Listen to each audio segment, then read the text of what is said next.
पंतप्रधान नरेंद्र मोदी येत्या 3 एप्रिलला थायलंडची राजधानी बँकॉक इथं 6व्या बिमस्टेक परिषदेत सहभागी होतील. पंतप्रधान मोदी यांचा हा तिसरा थायलंड दौरा आहे. या दौऱ्यात बिमस्टेक सदस्य देशांच्या क्षमता बांधणीत वाढ करण्यासाठी तसंच बिमस्टेक आराखड्यातल्या इतर मुद्द्यांवरही यावेळी चर्चा होईल. त्यानंतर 4 तारखेला पंतप्रधान 2 दिवसांच्या श्रीलंका दौऱ्यावर जाणार आहेत.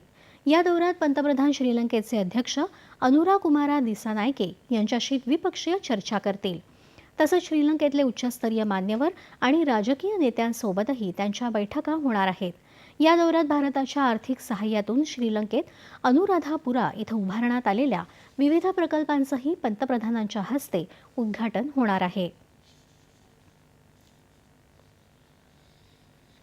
पंतप्रधान नरेंद्र मोदी येत्या 3 ते 6 एप्रिल दरम्यान थायलंड आणि श्रीलंकेचा दौरा करणार आहेत, अशी माहिती परराष्ट्र सचिव विक्रम मिस्री यांनी आज दिली.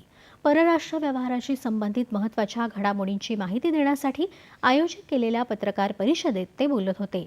श्रीलंकेत अटकेत असलेल्या भारतीय मच्छीमारांचा प्रश्न भारतानं वेळोवेळी तिथल्या अधिकाऱ्यांसमोर मांडला असून यावर एक दीर्घकालीन आणि परस्पर सहमतीचा तोडगा काढला जावा अशी अपेक्षा भारतानं व्यक्त केल्याचं मिस्री यांनी म्हटलं आहे.